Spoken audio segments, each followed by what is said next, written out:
Eh bien bonjour à tous et bienvenue pour ce nouvel épisode Digitalmen et aujourd'hui nous allons revenir sur l'événement de la semaine dernière qui s'est déroulé à Paris. À la grande halle de la Villette. De la Villette, exactement. J'ai nommé le salon Futur en scène. Futur en scène, 9 ans, organisé par Cap Digital, qui est un festival francilien de nouvelles technologies.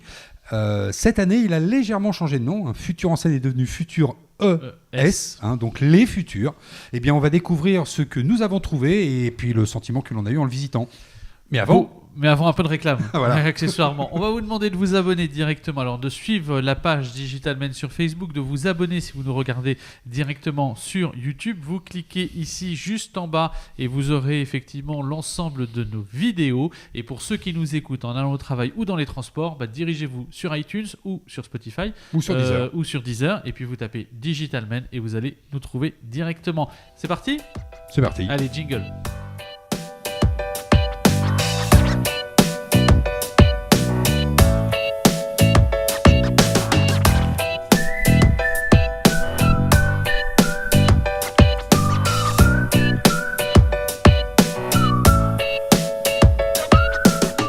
Donc on va revenir sur cet événement qui a perturbé finalement la Coupe du Monde de foot, puisque jeudi c'était c'était le premier jour de Futur en scène.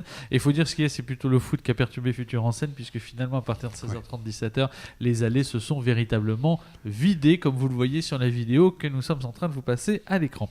En tout cas, c'était un événement qui avait lieu donc jeudi 21, vendredi 22 et samedi 23. Donc aujourd'hui lundi, ça fait 2 jours. On a un petit peu maturé ce que l'on avait vu. Et puis, on va surtout vous parler d'un sentiment général que l'on a trouvé en visitant cette exposition, en visitant ce festival. Parce que c'est en fait un festival. Tu me balances la patate chaude là. Oui, c'est ça. Alors, globalement, année intéressante pour ce salon. Année relativement réduite en termes de superficie. C'est vrai que c'était un petit peu plus grand l'année dernière. Je pense qu'ils doivent subir, dans une certaine mesure, même si c'est pas vraiment les mêmes positionnements, c'est pas les mêmes salons, incontestablement, mais Futur en scène a subi quelque peu Vivatech qui a eu lieu 15 jours avant ou un petit mois avant, à peu près. C'était 3 semaines avant. Il y a 3 semaines avant, il y a déjà 3 semaines, ça va vite. Et c'est vrai que globalement, il y a effectivement pas mal d'acteurs qui étaient présents, un petit peu sur tous les salons. Il y en a qui étaient au CES, qu'on a revu sur Viva, qu'on a revu encore sur Futur en scène. Et en même temps, le temps de cerveau aussi disponible des visiteurs, puisque naturellement, quand vous participez à pas mal de salons, c'est vrai que quand vous passez 1 jour ou 2 jours, c'est toujours ça en moins sur le temps de travail. Donc naturellement, on sélectionne et certaines personnes ont peut-être sélectionné ou privilégié Viva plutôt que Futur en scène, et ça peut se comprendre dans une certaine mesure. Pour autant, et ça c'est extrêmement positif, c'est qu'on voit qu'il y avait quand même beaucoup plus de projets qui étaient à maturité, beaucoup plus de projets qui étaient dans des phases de pré-industrialisation ou d'industrialisation. Il y avait très peu de série A finalement. Oui, des alphins que l'on avait pu voir encore l'année dernière. Là, on était vraiment, si on va vous en parler, on en a quelques-uns qui nous ont vraiment tapé dans l'œil. Exactement. Et puis surtout, ce qu'il faut dire, c'est que, alors même s'il y avait des petits secteurs, le secteur IA, le secteur handicap, le secteur de la création, avec des innovations intéressantes sur l'art, sur une nouvelle façon de créer. Sur l'art, c'était assez intéressant. Et puis il y avait toute la partie prototype qui était amenée par Cap Digital avec le partenariat de l'Île-de-France. Mais surtout, il y avait beaucoup de conférences. Alors il y en a une, je veux absolument vous la citer. Vas-y, celle-là, elle s'appelle Les métiers du futur, bientôt tous bouchés, Instagrammeurs épanouis. Oui. Ça voilà. Alors ça, c'était samedi, c'était à 12h. Tous bouchés ER. Oui, tous bouchés avec la viande. Voilà, et c'est pas tous bouchés avec les oreilles. Donc voilà, mais sinon il y avait évidemment le futur du génome, il y avait beaucoup de conférences évidemment sur de la prospective. Oui, c'est ça qui est intéressant. Et ça, c'est le cœur de Futur en scène. En tout cas, c'est le cœur qu'il se donne sur les années qui viennent en même temps, parce que c'est vrai que ça existe depuis quand ? Ça existe depuis 9 ans, on l'a dit un peu dans l'intro. Oui, c'est vrai. Mais non, c'est pas grave. Je raccorde. Mais en tout cas, ce qui est sûr, c'est que si sur Vivatech, on avait aussi beaucoup de conférences, mais on avait finalement les conférences qui étaient cannibalisées par les vedettes qui venaient sur le Stage 1. Et qui se cannibalisaient elles-mêmes finalement entre le Stage 1, le 2 ou le 3, qui était effectivement parfaitement mal orchestré souvent, et ça tout se télescopait un petit peu. Alors que là, les conférences étaient vraiment... Alors, en plus, elles étaient relativement courtes. C'était des sessions de 30 minutes, 45 minutes maximum. Par exemple, Vive et travailler avec l'intelligence artificielle. Ça, c'était le groupe BPCE qui présentait. Ou alors, les drones et l'agriculture. Donc, tout un tas de sujets qui sont très prospectifs. Bien sûr, on avait des choses sur les smart cities.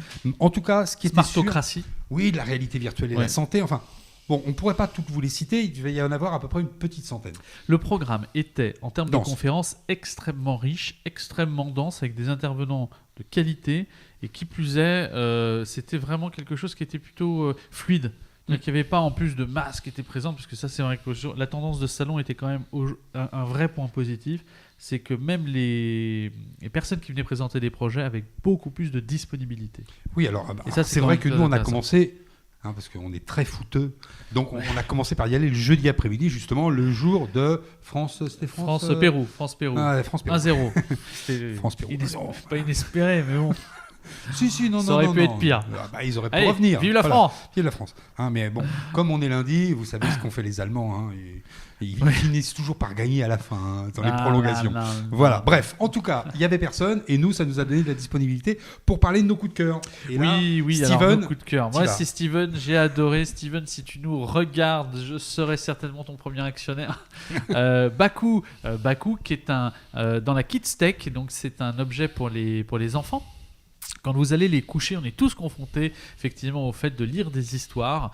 Et il a créé un objet donc, qui se pose, qui est un vidéoprojecteur, alors comme vous le voyez à l'écran, sous forme de grosses boules noires, et qui projette au plafond des ombres chinoises, et dont ombres chinoises s'animent en fonction de la lecture que vous faites à vos enfants. C'est-à-dire que sur un iPad ou sur un mobile, vous allez pouvoir avoir directement l'histoire, et au fur et à mesure que vous avancez, vous tournez les pages, et ben les animatiques qui sont au plafond évoluent en même temps. Alors lui, il est en série A, parce qu'il va va faire ses premières levées dans les prochains mois. C'était encore un prototype. En tout cas, c'est plein d'idées. Je trouve ça très intéressant pour ceux qui connaissent le Luni, pour ceux qui connaissent le Rémi, qu'on a pu voir sur les précédentes éditions des CES.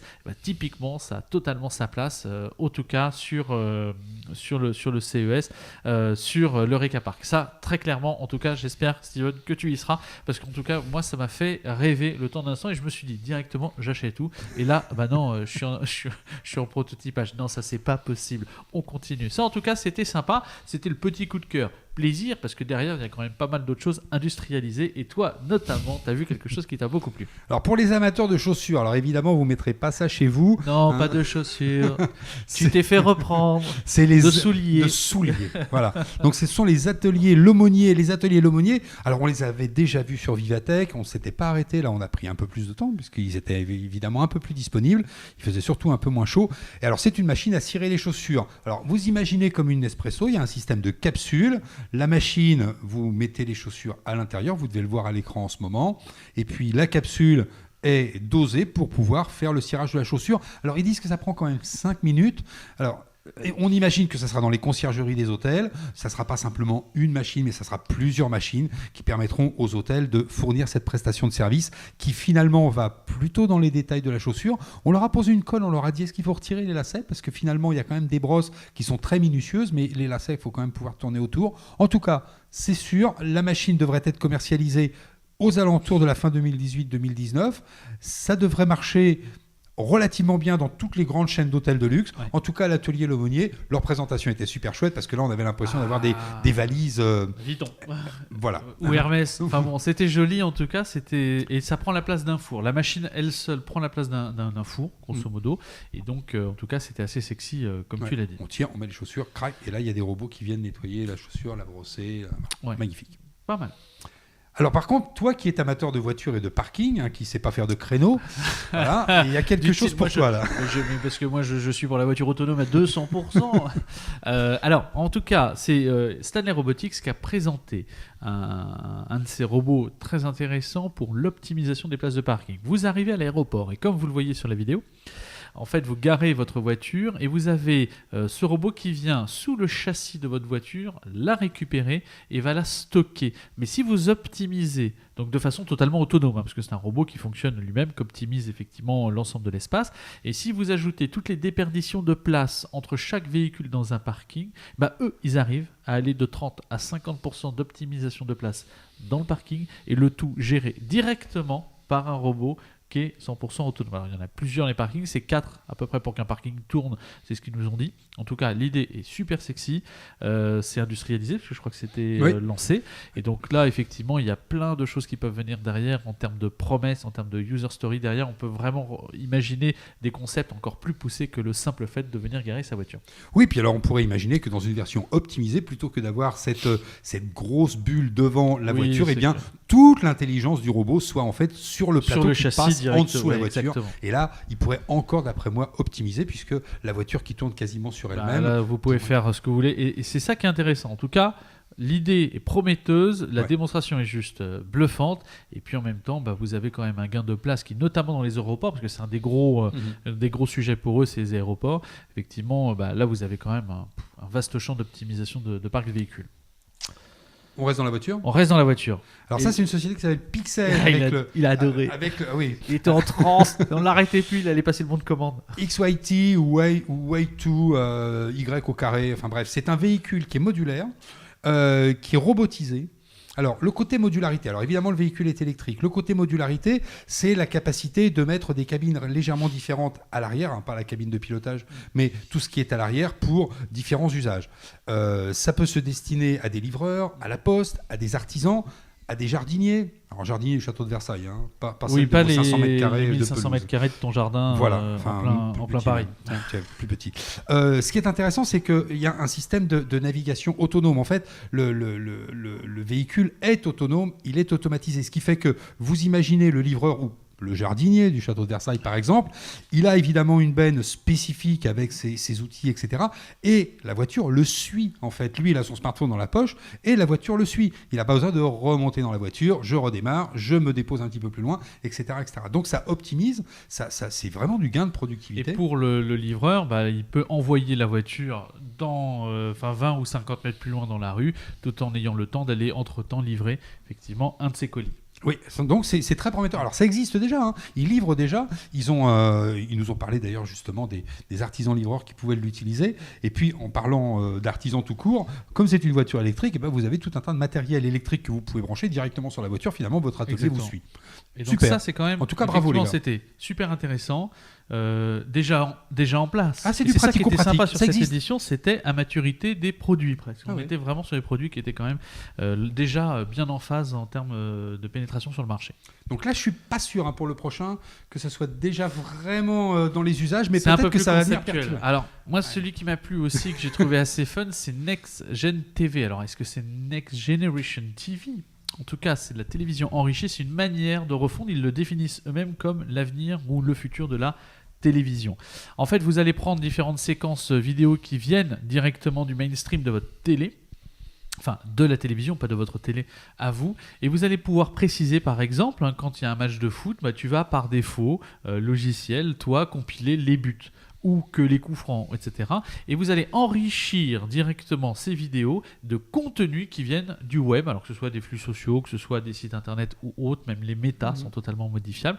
Et donc, ce qui laisse présager une nouvelle manière de voir la télévision avec des contenus parfaitement enrichis dessus. Et les contenus télévisés, notamment pour les débats politiques, pour imaginer qu'on va faire automatiquement une sélection de l'ensemble des propos d'un homme politique, les corréler à des informations qui viennent du web. Ou sur une thématique en particulier, c'est-à-dire qu'on peut parler simplement finance. Alors il y a le débat politique qui va parler de différents sujets. On choisit un sujet et on va enrichir ce sujet. Finalement, la télé, on lui donne le sujet et comme elle va chercher à la fois les éléments qui sont diffusés, mais les éléments complémentaires qui peuvent être récupérés en ligne, eh bien, elle enrichit la promesse et elle enrichit l'expérience au moment de la diffusion. Exactement. C'est une forme de télé intelligente puisque c'est une interface entre ce que le diffuseur vous envoie et ce que vous allez pouvoir lire in fine, c'est-à-dire récupérer. Mais c'est ça qui fait que c'est intéressant pour le consommateur, parce que finalement, à terme, on va récupérer, même pour les éditeurs de contenu. Imaginez la capacité d'un journal à pouvoir produire des vidéos plus rapidement, déjà sous-titrées, et prêt à l'emploi pour du snack content. Là, il y a effectivement un champ des possibles qui est très intéressant. Alors maintenant, un projet qui a beaucoup plu à Lionel, il n'était pas très loin de passer le bon de commande, puisque j'ai senti qu'après son drone à selfie, il allait aussi acheter ce drone-là. Ouais, c'est drone pour BTP. Là, il fallait carrément que je change de métier. Mais enfin, c'était très intéressant. Ça s'appelle Aerial Coboticus. Alors là, ils étaient venus avec leur premier prototype Pi 1. Alors, vous imaginez un drone à selfie, hein, le truc classique avec ses petites hélices aux quatre coins. Alors, vous imaginez à la place des hélices, hein, vous voyez sûrement la vidéo ou l'image, 4 rotors. Hein, donc déjà, c'est plus de l'hélice, hein, c'est du rotor type rotor d'hélicoptère, doublé. L'engin pèse à peu près 150 kg et il peut porter des charges utiles de 100 kg. Alors vous allez me dire, bon, ça sert à quoi ? Bon, porter des charges utiles, ça peut être intéressant dans un certain nombre de cas. Mais surtout, ce qui est très intéressant, c'est qu'il a un bras robotisé. Et ce bras robotisé va permettre à un opérateur qui, lui, reste au sol et qui est en liaison avec le robot, c'est-à-dire en liaison avec le drone, il y a un câble, ce qui va permettre de passer des traitements, des peintures, des problématiques de ravalement de façade, etc. Quand on sait que dès qu'on doit monter quelque chose, c'est-à-dire ce qui coûte quasiment le plus cher, entre 30 et 50%, c'est l'échafaudage, ça permet d'intervenir rapidement dans des délais forcément courts parce qu'on n'a pas toute cette maintenance autour. Et le bras robotisé, un peu comme une Steadicam, lui va garder le contact avec l'immeuble, peut-être un bateau à repeindre, peut-être quelques... Voilà. Bon, on pourrait imaginer... Alors, on l'a évidemment pas vu fonctionner. Non. On imagine que ça doit bien souffler en dessous. Mais en tout cas, c'est quelque chose qui, dans le domaine de la construction, devrait encore une fois faire des gains de productivité. Bref, ils étaient super optimistes par rapport aux débouchés. Oui, les peintures notamment dans le naval, enfin tous ces éléments. Bon, là, vous êtes en mesure effectivement d'adresser un marché qui nécessitait beaucoup d'humains, notamment sur l'échafaudage. Et là, pour ces tâches-là, de pouvoir le supprimer. Donc globalement, et puis ils attiraient beaucoup notre attention sur la précision du drone, puisque lui, finalement, le bras est fixe. Ouais. Et grâce justement au rotor, comme tu expliquais, c'est le drone qui bouge et non pas le bras. Donc là, c'est effectivement... Voilà, quand le drone bouge, le bras reste un peu comme la Steadicam, lui, il reste en place parce que, vous l'avez remarqué, le bras, il est à multiples articulations. Et donc, ça lui permet de garder en permanence la position. C'est tout à fait... En tout cas, c'était tout à fait étonnant. Exactement, tout à fait étonnant. Très intéressant. Et alors maintenant, on va parler d'intelligence artificielle et de traitement d'algorithmes. Avec une nouvelle génération de... Tu vas essayer parce que moi, j'ai essayé d'écouter l'ingénieur qui était sur le stand. Il parlait beaucoup. Et on comprenait rien. Et il disait des mots savants. On comprenait rien. Mais on va essayer de résumer. Dans le cas d'usage, qu'est-ce qui se passe ? Alors, c'est une solution hardware. Donc, il faut expliquer. C'est-à-dire qu'on est véritablement sur le fait d'aller ajouter un élément physique à tout un rack de serveurs. D'accord ? Donc on est côté serveur, traitement. On est côté serveur et côté traitement. La société s'appelle Lighton. Lighton. Et donc là, en fait, c'est la capacité de traitement de calcul que vous allez pouvoir augmenter de façon très significative grâce à la lumière. Donc vous ne touchez pas à vos CPU normaux, enfin tous ceux de vos serveurs, vous ajoutez un rack supplémentaire et grâce à la lumière, en fait, vous allez pouvoir augmenter le nombre de calculs que vous allez pouvoir faire, plusieurs millions, uniquement grâce à la lumière. Alors, comme ça nous paraît sans intérêt particulier, mais quand vous pensez à Amazon, à Google, à OVH notamment, avec qui ils travaillent beaucoup, donc vous optimisez de plusieurs pourcents, à 2 chiffres, donc ils sont autour de 30 ou 50%. Et vous allez pouvoir optimiser la densité de calcul. Donc plus vous allez faire de calcul, alors c'est spécialisé pour tout ce qui y a machine learning, deep learning. Donc plus vous allez avoir de calculs possibles, plus vous allez rendre votre intelligence artificielle efficace. Et donc tout le sujet, c'est que vous allez naturellement moins consommer. Vous consommez moins d'électricité, mais à l'échelle d'un data center de Amazon, de Google, autres, c'est juste monumental. Et vous allez tout simplement pouvoir optimiser votre facture d'électricité. C'est très intéressant, c'est malin, parce que justement, ça ne vient pas modifier la structure, ça vient s'ajouter à et par la capacité de la lumière. Donc c'est vraiment tout simplement prodigieux en termes d'ingénierie. Oui, c'était donc dans l'InnovLab de la région Île-de-France et de Cap Digital. Voilà. Donc Lighton, un coprocesseur optique. Fantastique. Voilà. On traite plus vite et on économise de l'énergie. J'espère que notre définition est plus claire que celle que nous avons eue au départ. Vous nous le direz. Voilà, en commentaire.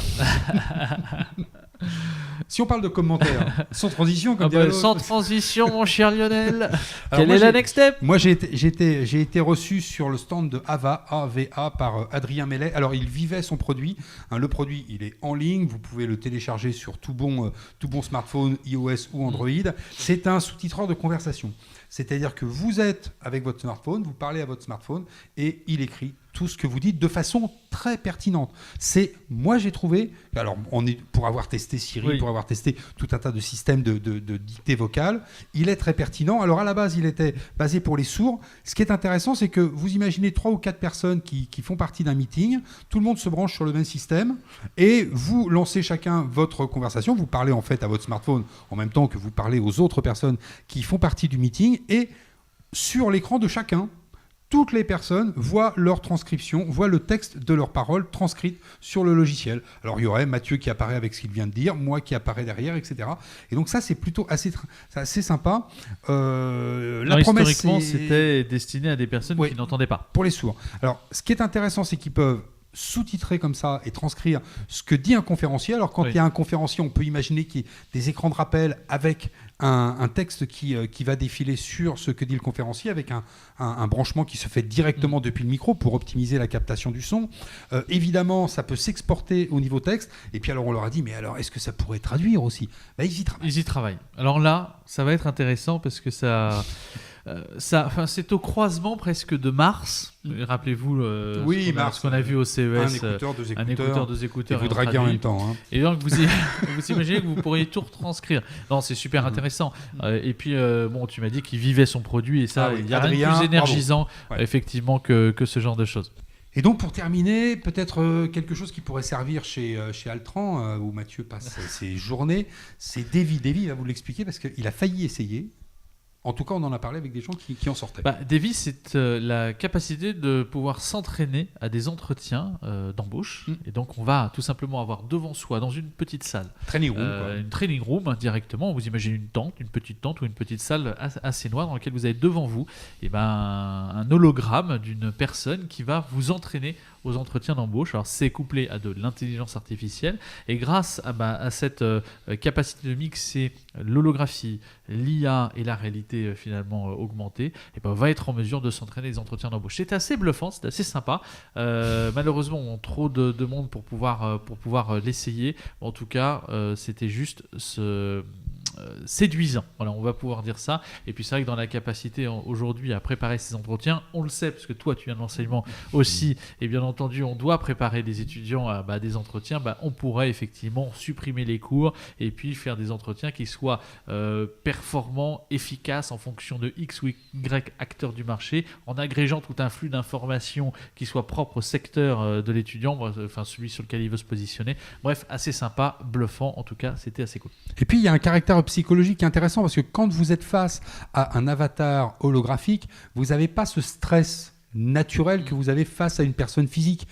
En face de vous, c'est juste une machine. Vous savez que c'est juste une machine. Et en plus, c'est pas un véritable entretien comme on a pu le croiser à Vivatech dans le Cocoon, mais c'est vraiment du training room. Donc, d'une certaine façon, vous y allez plus décontracté et là, vous pouvez monter en performance probablement. En tout cas, il y avait pas mal de projets, parce qu'on ne vous a pas non plus parlé de tous les autres qu'on a pu voir, que ce soit le vélo qui permet de s'entretenir quand on est un senior à domicile. Le capteur qui est sous le siège. Le capteur Gaspard, fantastique comme projet 400 aussi. 400 € bientôt commercialisé. 400 €. Petit capteur qu'on se positionne dessous pour les personnes qui sont notamment à mobilité réduite, pour savoir quand est-ce qu'il faut se lever du siège à un moment ou à un autre par la force de ses bras pour bien se repositionner, pour éviter d'avoir des points d'appui qui soient mal placés. Enfin, tous ces éléments, il y avait pas mal de projets sympas. On a vu un truc sur l'art plastique avec de la télépathie qui était aussi assez séduisant, le bureau du futur aussi. Bref, c'était assez sympa, beaucoup de disponibilité, beaucoup de plaisir. Je dirais que finalement c'était une édition, on attend celle de l'année prochaine avec impatience. Oui, puis toujours en fait, ce qu'on le disait au début, des conférences très intéressantes, et là pour le coup il y avait matière à passer ces journées. Parce que finalement, il y avait peut-être une centaine de stands, une centaine d'entreprises qui étaient présentes. Mais la richesse des conférences, celle qu'on vous a citée en était la preuve. La richesse des conférences était vraiment intéressant. Donc bravo à Cap Digital, bravo à la région Île-de-France. Et rendez-vous pour l'année prochaine. Donc c'était depuis 2009. Ça fera le 10e anniversaire. Donc pour le 10e anniversaire, en tout cas, on espère qu'on vous a donné aussi envie de participer à ce salon, qu'il faut le rappeler. Et on salue Eric. Gratuit. Et c'est accessoirement. Et puis on le fera avec Eric la prochaine. Alors, Eric, si tu nous entends la prochaine, t'es là. De toute façon, t'es bientôt là pour une vidéo aussi avec nous. Est-ce qu'on a tout dit, Lionel ? On en a dit pas mal. On en a dit pas mal et c'est vrai que toujours ça va. Enfin, on a tellement d'exemples et tellement de choses à vous montrer. Alors, on vous invite à revenir sur cet épisode directement en podcast, sur Spotify, sur Deezer ou autre. Et puis, bien entendu, sur cette chaîne YouTube, vous pouvez vous abonner. Sur Facebook, vous nous suivez également. On espère vous avoir fait rêver avec plein de projets. Et puis, on vous dit à très bientôt. Salut Lionel. Et oui, puis bonne fin de journée. Bye bye.